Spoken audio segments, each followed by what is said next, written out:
Pastor Praveen పగడాలకు Tirupati జిల్లా వాకాడులో సంతాప సభ ఏర్పాటు చేశారు. గూడూరు డివిజన్ పాస్టర్లంతా కలిసి ఈ సంతాప సభలో పాల్గొన్నారు. ఈ సందర్భంగా వారు ప్రవీణ్ పగడాల కుటుంబానికి మంచి జరగాలని కోరుకున్నారు, దేవుని ప్రార్థించారు. ఇలాంటి దుశ్చర్యలు జరగకుండా ప్రభుత్వం చర్యలు తీసుకోవాలని వారు కోరారు. ఈ కార్యక్రమంలో అసమీనాన్, ప్రభుచరణ్, జోసఫ్, రాజ్కుమార్, చంద్రబాబు, కోట, వాకాడు, చిట్టమూరు మండలాలకు చెందిన దైవ సేవకులు హాజరయ్యారు.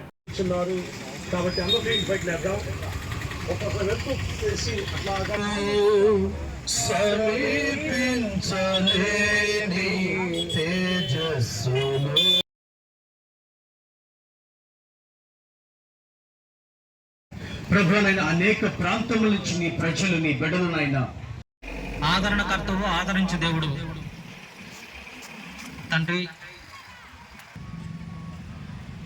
తండ్రి ఈ స్థలం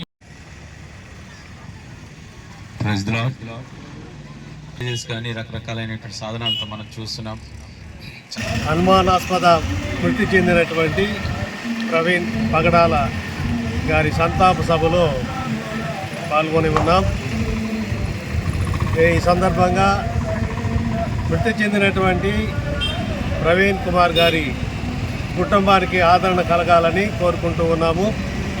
ఆయన విడిచిపెట్టినటువంటి మిగిలినటువంటి సేవను కుటుంబము మరి బంధువులు ఆయనకి అభిమానులుగా ఉన్నటువంటి వారు పూర్తి చేయడానికి దేవుడు సహాయం చేయాలని కోరుకుంటూ ఉన్నాము. అంతేకాకుండా ఆయన స్థాపించినటువంటి సంస్థలు, ముఖ్యంగా ఆర్ఫనేజెస్ తూర్పుగోదావరి జిల్లాలో ఆయనకి ఉన్నాయి.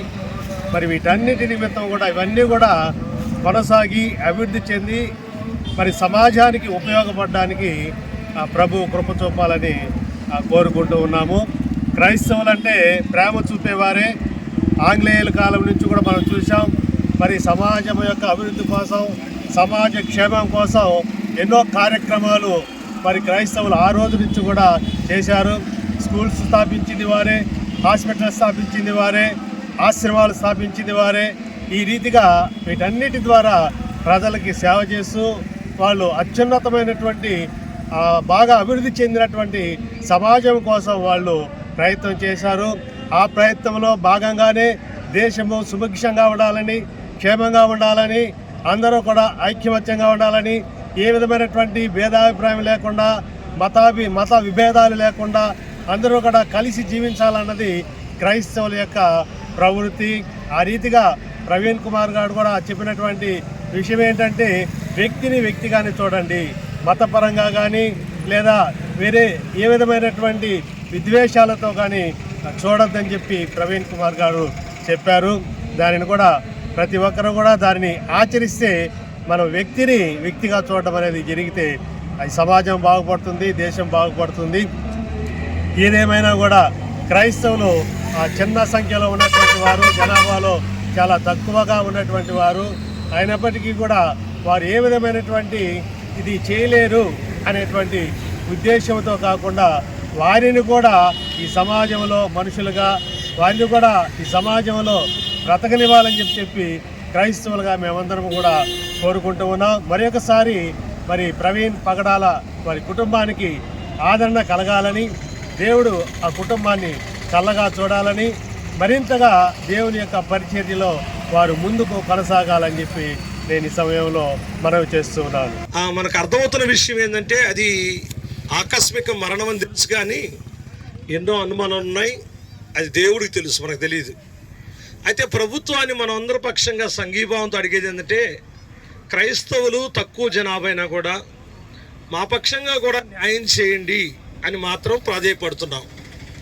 మా కోరిక ఏదో దొరికిపోతే, దొంగలు దొరికితే ఏదో చంపేయండి అని కాదు, కానీ వారికి మారు మనసు కలిగినట్లుగా వారిని కొంచెం భయపెట్టాలని కోరుతున్నాం. ఎందుకంటే ఒకవేళ ఇలాగే వదిలితే విచ్చలు విడిపోద్ది రాష్ట్రం. ఒక మణిపూర్, ఒక రాజస్థాన్, ఒక ఛత్తీస్గఢ్ అయిపోద్ది. కాబట్టి దయచేసి నాయకులు కూడా అర్థం చేసుకోవాలి. ఇంకా ప్రవీణ్ గారి గురించి కొన్ని మాటలు మీతో చెప్తాను, అవి జాగ్రత్తగా వినండి. ఆయన మంచి వక్త అని మనందరికీ తెలుసు. చర్చా వేదికలో చాలా చక్కగా మాట్లాడతారని మనకు తెలుసు.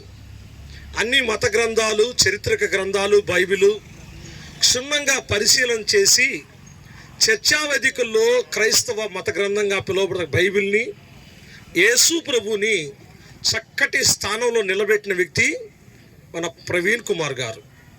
రెండవ మాట ఈయన గురించి చెప్పాలి. ఈయనకి ఒక పెద్ద కంపెనీలు ఉన్నాయి. ఈ కంపెనీల గురించి ఒక మాట మీతో చెప్తా. కంపెనీలో ఉండే వాళ్ళ పక్షంగా ఎలా చూస్తాడు అంటే, ఇప్పుడే చిన్న జోసఫ్ గారు చెప్పినట్టుగా మనిషిని చూడండి, మానవత్వం చూడండి, కులాన్ని మతాన్ని చూడొద్దన్నాడు. అక్కడ భోజన సమయంలో, మధ్యాహ్నం భోజనం సమయంలో మేనేజర్ గారి నుంచి వాచ్మెన్ వరకు ఒకే భోజనం చేసే వ్యవస్థ. అందరికీ ఇన్సూరెన్స్ చేసి పెట్టారు. అది ఎంత మానవత్వం ఉందంటే ఆయన చెప్తా మీకు. నేను నార్త్లో 4 గ్రామాలకి కరెంట్ లేకపోతే ఊర్లు మొత్తం సోలార్ సిస్టమ్ని ఏర్పాటు చేశారు. చప్పలు కొట్టి గట్టిగా చప్పలు కొట్టారు. మీకు తెలియదు గురించి ఆయన గురించి. తర్వాత 8 మంది ఆడపిల్లలు సొంత బిడ్డలుగా ఇంట్లో సాగుతున్నాడు ఆయన. కోవిడ్ టైంలో చాలామంది చేసినవన్నీ కనబడ్డాయి. మన క్రైస్తవ నాయకులు చేసినవి కూడా కనబడ్డాయి. కానీ మీకు ఎంతమంది తెలుసో తెలీదో కానీ తన ఇంటి కొరకు ₹1,00,000 సామాను కొనుక్కున్నాడంట. అప్పుడు ప్రభు అడుగుతున్నాడు, దాంతో బతికిపోతావా, ఎంతమంది చచ్చిపోతారు, వాళ్ళకి పెట్టవా అని అడిగేటంట. ఈ రాష్ట్రాల నుంచి ఇతర రాష్ట్రాలకు వెళ్ళడానికి 18 బస్సులు ఏర్పాటు చేశాడు. గట్టిగా చప్పలు కొడతాం. ఎవరికి తెలియదు ఇది. ఎంత పరిచయం అంత పరిచయం. బైబిల్ కాలేజీలు కానీ, అనేక స్థలాలు మీటింగ్లు కానీ, టీవీలో వర్తమానాలు కానీ, సాధారణమైన జీవితాన్ని జీవించాడు. చాలామంది విమర్శిస్తున్నారు రోజు, ఒంటరిగా పోవడెందుకు, కార్లు ఉన్నాయి కదా పోవచ్చు అని. ఆయనకు బైక్ రైడింగ్ చాలా ఇష్టం అంట, అందుకని వెళ్ళారు. ఆయన మంచి పరిచయం చేశారు. తక్కువ కాలంలోనే ఎక్కువ పరిచయం చేసిన వాళ్ళు ఒకరు ఆయన. కాబట్టి ఆయన దైవ రాజ్యంలో ఉన్నాడని మనం నమ్ముదాం. వాక్యం చెప్తుంది, దుష్టుడు నశించడం నాకు సంతోషము ఏమాత్రము లేదు, మారు మనసు పొందాలని నేను కోరుకున్నా అన్నాడు.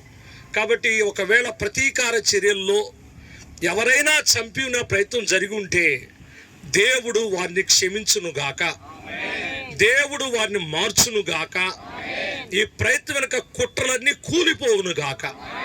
మరొకసారి రాష్ట్రంలో హింస జరగకుండా మతం పేరుతో దేవుడు శాంతి, సమాధానము, ఐక్యత, మానవత్వం, ఏకత్వాన్ని దయచేయాలని ప్రార్థన చేద్దాం. ఇంకొక విషయం ఏంటంటే, ఇది 100 మంది 1000 మందితో సభ కూడుతుందో నాకు తెలియదు కానీ మనందరం ఒకటిగా ఉన్నామని చెప్పడానికి మాత్రమే చేసిన చిన్న ప్రయత్నం.